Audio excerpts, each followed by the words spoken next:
Yo, I'm Red Death. What up, though? Here, where nerds are cool. What's up, y'all? It's been a minute. Well, since last week, y'all see my JCW little commentation.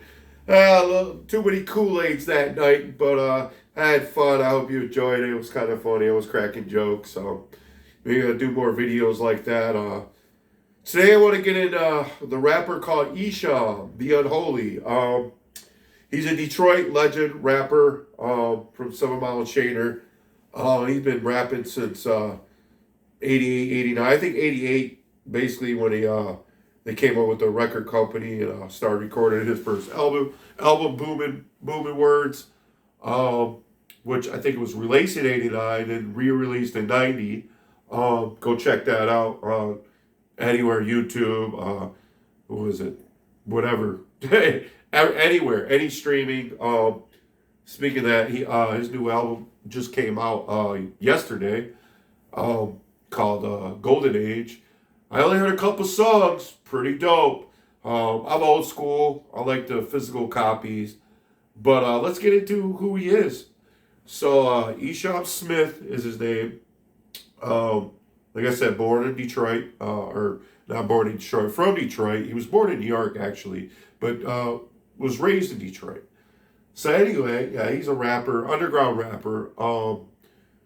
He has an independent record company called Real Life Productions.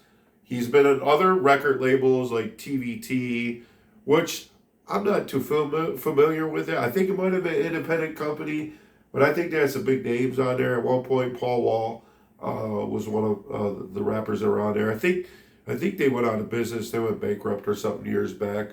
But Isha was also on Psychopathic Records with Insane Clown Posse.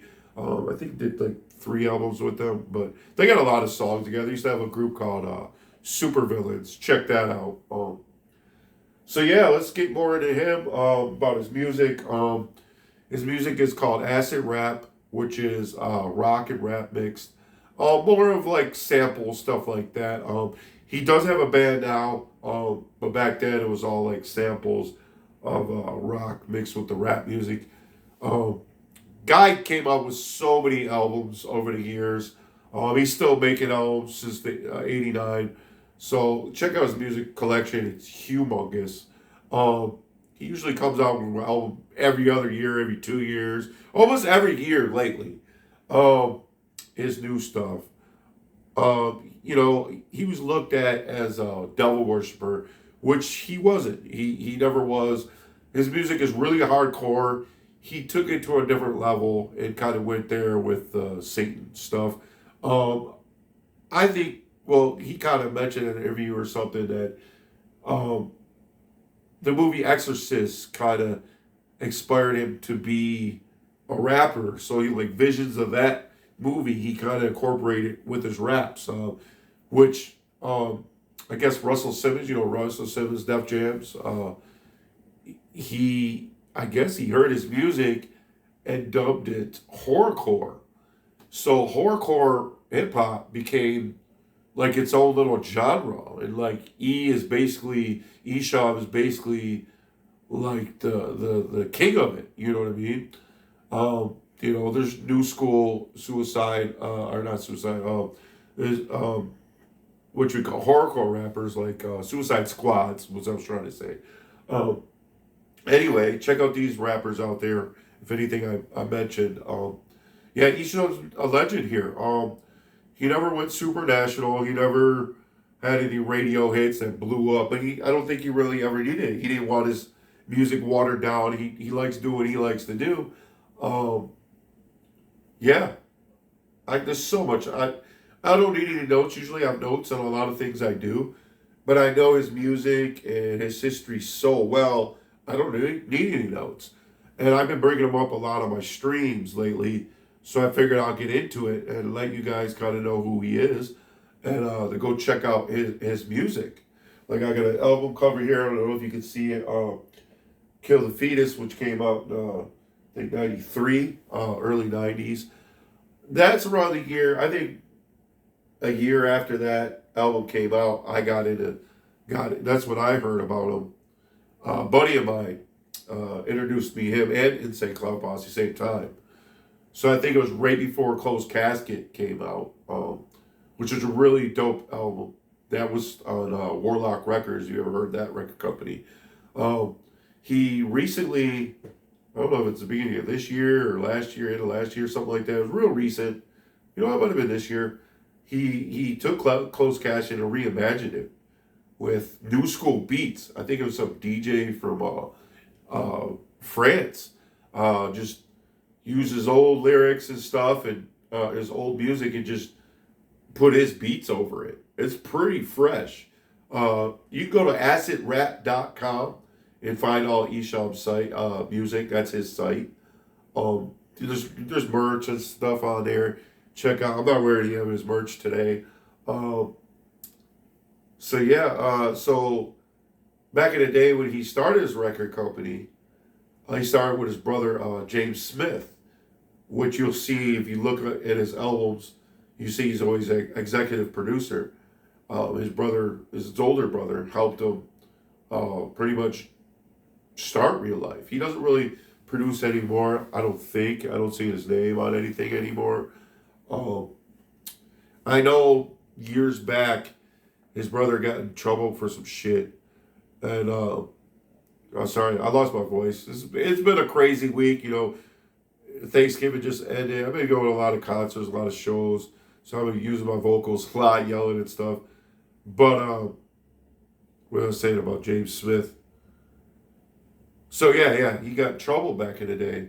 Like early 2000s, like really early 2000s. And his brother Esham toned down his music a little bit. He didn't want to talk about like the devil shit anymore. And he felt like he was giving his family's name, you know, worse than, you know, they look like they're. He didn't want to make it look like they're bad or whatever. So he came out with an album on Psychopathic Records called Repentance. I should have put that album cover up there. The album cover looks like I think that album came in 2002. Looks like a bottle of Remy Martin. It's pretty cool. Sweet looking album cover. I don't know if you remember a lot of the rappers back in the day. Like Dr. Dre did the zigzag, you know, for his cover. Who is it? I don't know if you know Mrs. Servon from No Limit.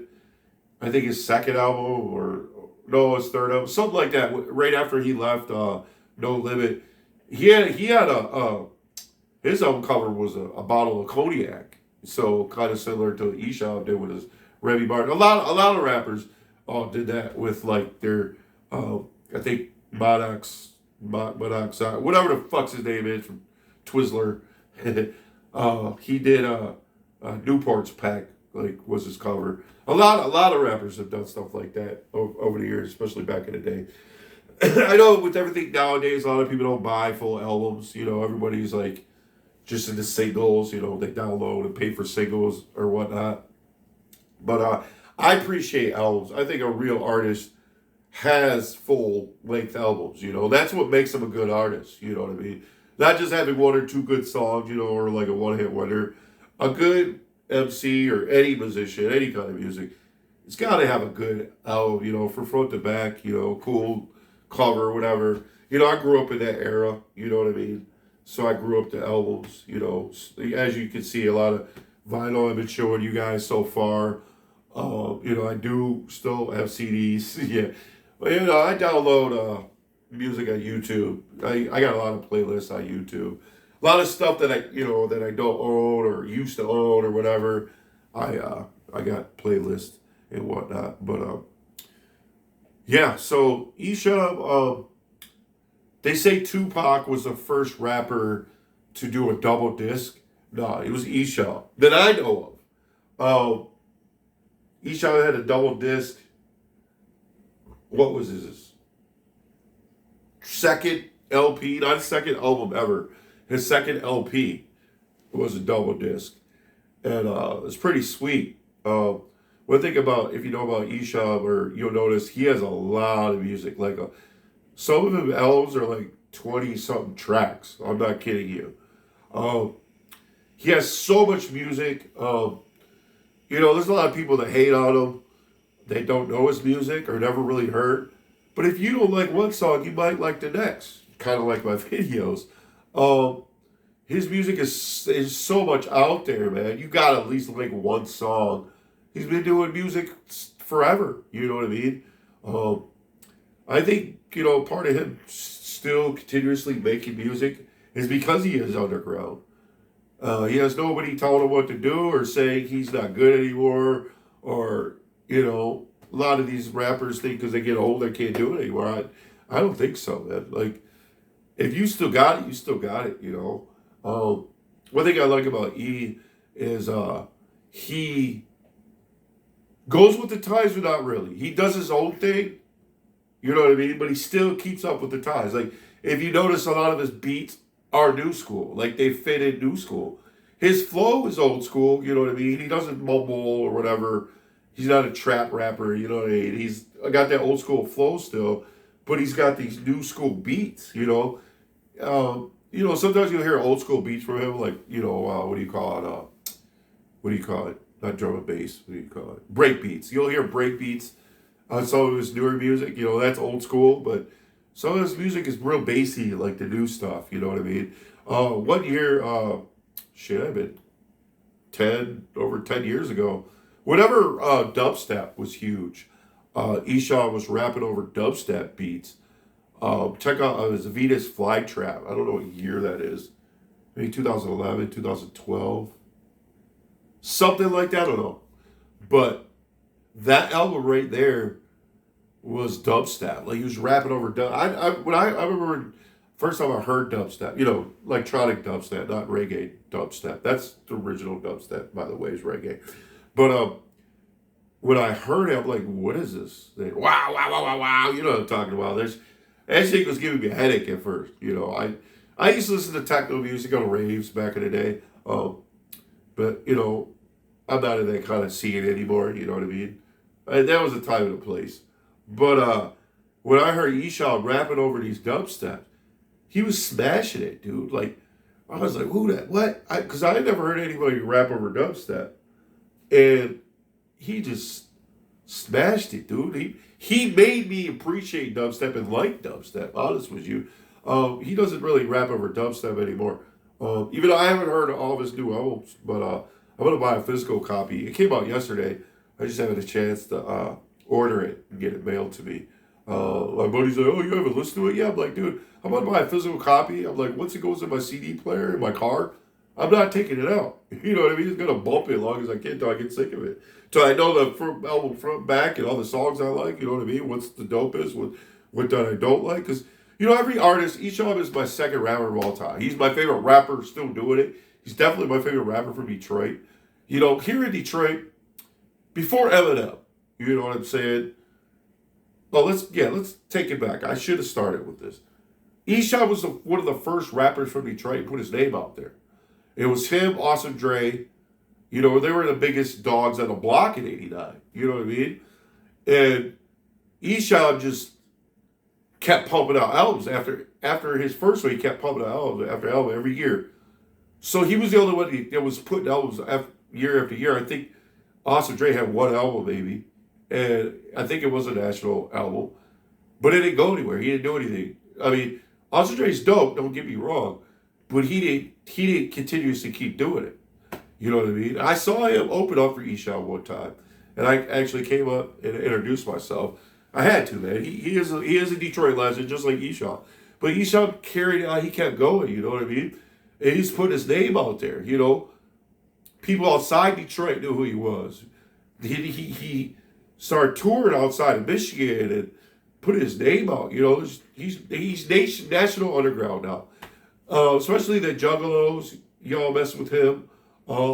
That helps. Since he raps with ICP, putting out his name out even more with them guys and with their fans. And he did have some connections. He's done stuff with Bold Thugs and Harmony. Other local Detroit rappers like Royce the 5'9", he's a big name. He's rapped with him.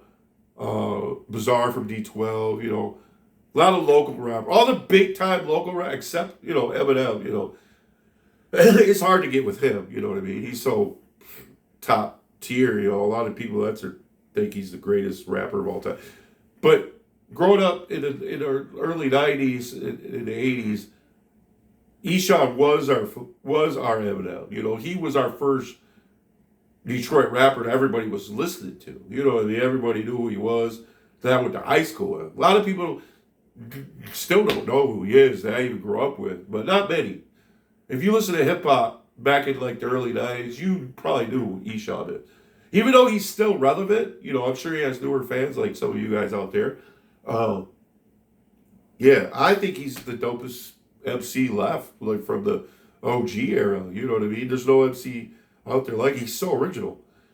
But like I was saying, let's go back. So E came out, one of the first rappers. You know what I'm saying? And like he was such a big influence. He was a big influence of the ICP. He's the reason why they painted their face.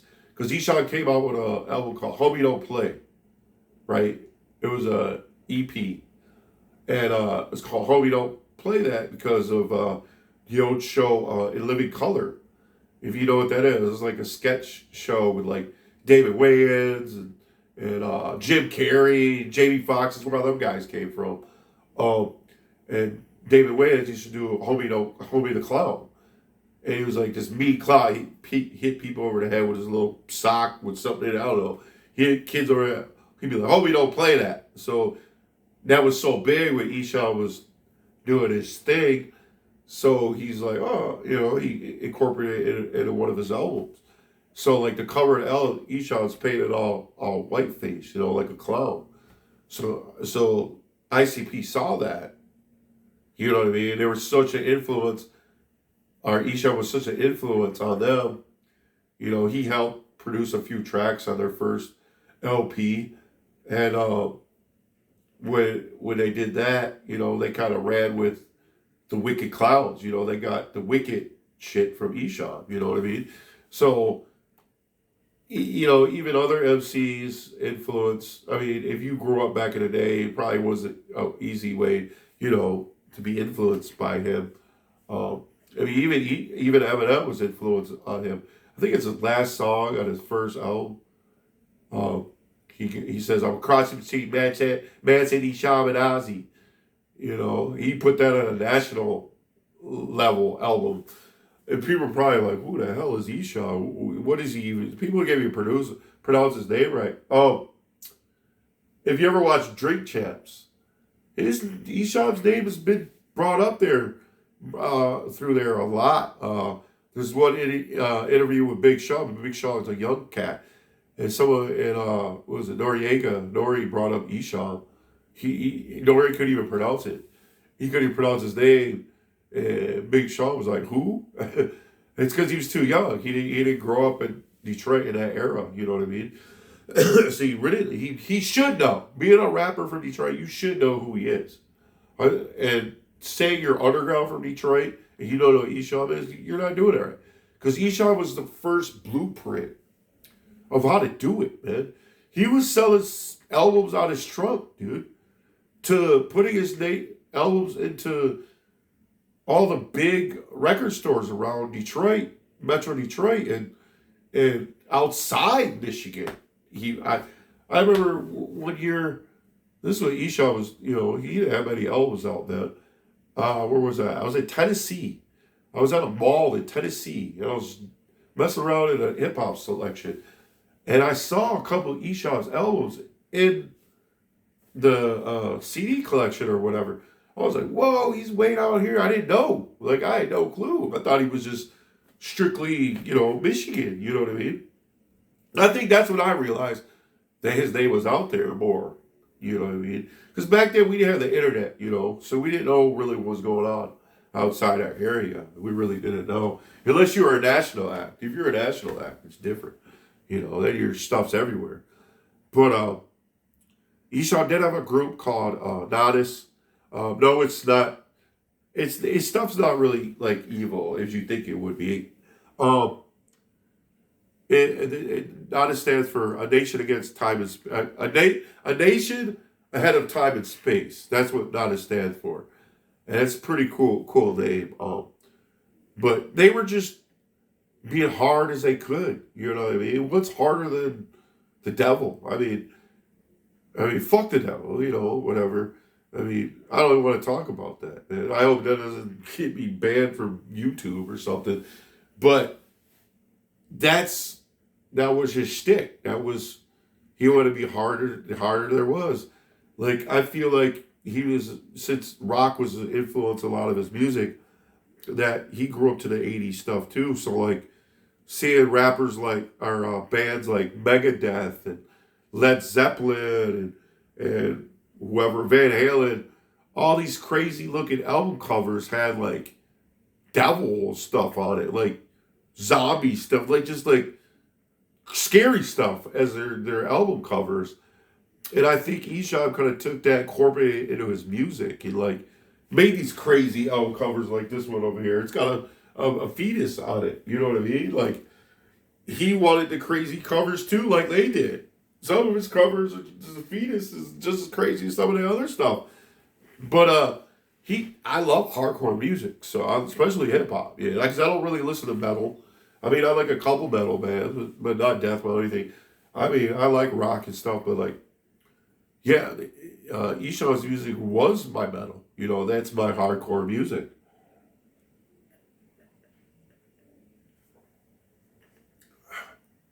Sorry, I had to take a drink of water. I'm a little parched over here talking with my raspy voice. Anyway, um, funny story is I had a buddy that was street team for Esham. Shout out Mike Dallas is his name. Shout out to him. And I met Esham a couple times before this, but my buddy introduced me to Esham. You know, told him my name or whatnot, and I talked to Esham a few times on Facebook after that, and me and him kind of became boys. When I see him in concert, I say, "What up, though?" Like we chat, we talk. Um, well, I know another MC that he that's cool. A shout out Poe Hussein. Look out for his music. He's a Detroit rapper. He's done a lot with Esham and stuff. And I think that's another reason why Esham knows me because he sees I'm cool with him. I met his brother, James Smith. I say what up to him every time I see him. I met Dice. Uh, you know, he knows who I am too. So it's pretty dope. Like, growing up to listen to these cats, you know, growing up to their music to just fucking chatting with them. Like they're my boys. I feel like they're my boys. You know what I mean? Which I believe they are, you know. You gotta understand, even though they're underground, but to us, a lot of them were larger than life. You know what I mean? Because that's what we were listening to in Detroit. You know, and anyway, I go back to their group, Nodis. Um, it's Esau, Mastermind, and TNT. Um, TNT died, I think, passed away in 2014. And he had in a car wreck. He was living in Vegas. They really, I think their last album was that year. Like they kind of slowed down and making music together. They're all different paths, but Mastermind still makes a lot of solo music. Check out his stuff too. He's one of the best rappers from Detroit. Mastermind. Shout out Gary. Gary's his real name. I talked to him a few times. Last time I said went up to him, though, to see him and shit. But I just go up to Harpo's Detroit and hang out with them guys. Pretty dope.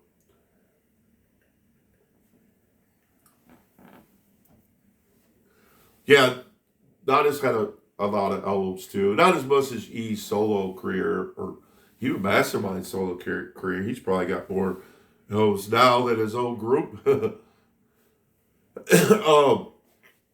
else can I say? I mean, I could talk about music forever. I could talk about movies forever. Um, there's so much I could talk about, man. I could break down every album of his. I could give you a list of all of his albums in order, like a top tier. But I definitely need a computer for all that, man. I can't do that at tippy toppy on my head or write it all down. That's just too. Yeah, that's too much music, man. Like, yeah, there's too much music to get into. Um, but I do love how he goes with the era, in time with his beats and stuff. I think that's what makes him so relevant. Even though his flow isn't like the mumble pitch, but thank God, he kept it true to hip hop. He kept the flow. He does change his flow. His flow's not always the same. He can rap fast. He can rap slow. He don't run super fast. He kind of did back in the day. If you look up his older stuff, like that double disc album, I tell you, or his first album, Boomin', he does rap pretty freaking fast. You know what I mean? But like older, I know he raps a little bit slower, a lot of his songs, which is cool. But he's riding a lot of the beats. Some of his beats are pretty bass heavy. A lot of bass heavy stuff is usually a little slow. A lot of lows and shit. So anyway, I'm looking forward to hearing his new album. Yeah. AcidRap.com, I was talking about where you get merch and stuff. He just relaunched it and put a lot of stuff on it. You can get some of his albums. You can get some of his stuff from the 90s that's remastered. Because most of his albums are, like, not most of his albums, I might as well say, a lot of his great albums are from the 90s. Well, he's from that golden era. That's why I call his new album Golden Age. He's from that golden era of hip-hop, you know what I mean? He missed most of the 80s, but I think his music would have been a little too racy. I mean, 80 for 89, like, I'd say Esham, NWA, like, Public Enemy were probably the hardest rap music out back in the late 80s. You know what I mean? NWA, I'd say, that's the beginning of that hardcore rap music. You know what I mean? The Public Enemy, the Esham, but he took it to another level, you know what I mean? I can see why back then ain't nobody want to sign him or put him out, They probably wouldn't even know what to do with his stuff, you know what I mean? Because it was so hardcore. His music's beyond times, I think. Like, it's another level. Because his music's so different. He's so original. He's done covers, you know what I mean, of songs. He's remixed songs or stole lyrics, and you know what I mean. But every MC, hip hop's built on samples. You know what I mean. Hip hop is spin off of jazz and like R&B. You know what I mean, like original R&B, like rhythm and blues, like you know what I mean. And, the influence of rock too. Like it's all part of that. It all goes. A lot of everything's pretty much samples. You know what I mean. His stuff is still original. You know what I mean. Most of his stuff is original. You know what I mean. But everybody uses samples. There's nothing wrong with that. You know what I mean.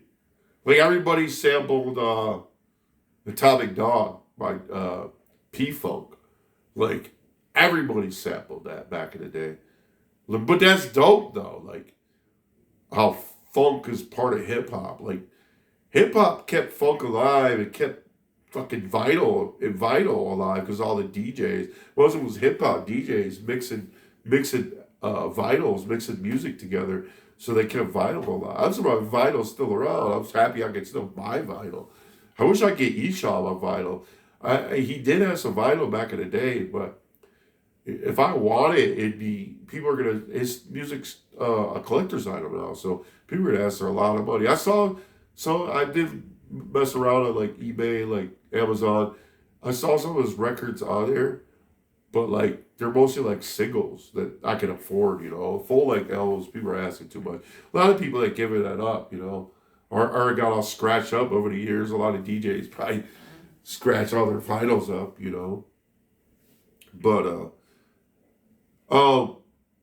let's go back to the Juggalo thing.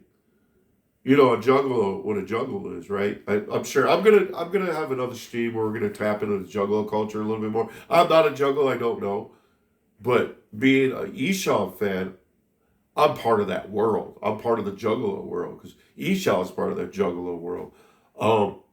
We're called suicidalists. No, YouTube, it's not that.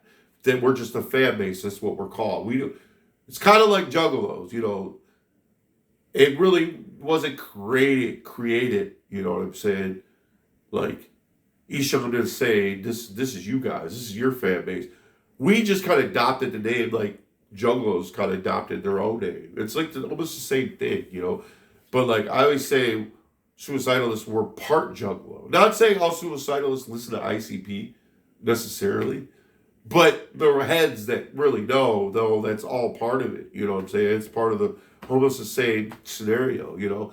But I'm more of an Esham, not as real life product fan, and whoever rappers they mess with, you know what I mean, or done stuff with they put their music out there. So I always say I'm part juggalo, which is not a bad thing. I'm not saying I'm scared to be a juggalo. I'm not a juggalo. I don't. I'm not into it like that. You know, I like ICP. Don't get me wrong. I think they're one of the best rap groups in Detroit. You know, but I'm a Esham fan. I'm an Honest fan. I never stopped listening. I actually quit listening to ICP for a while. I don't know. I thought their music changed a little bit, so I didn't get into it anymore. The music was more when I was a kid. It seems the Esham's music kind of stick with me more over the years, I guess. So I've always been a fan. But I mean, I really like ICP's new music. You know what I mean? I really do. Their last two albums were really good, and their last album had Yum Yum Bedlam. They had some good EPs with it. They had 3 EPs. But I want to get into that. This is an Esham thing. I just want to let you guys know who he is and how big of a fan I am. See, look, this is his record company, Real Life Product, Devil in the Moonlight. I think they got that from the lyric, from, not the lyric, from the Joker, 89 Batman. He said, "You ever dance with the devil in a pale moonlight?"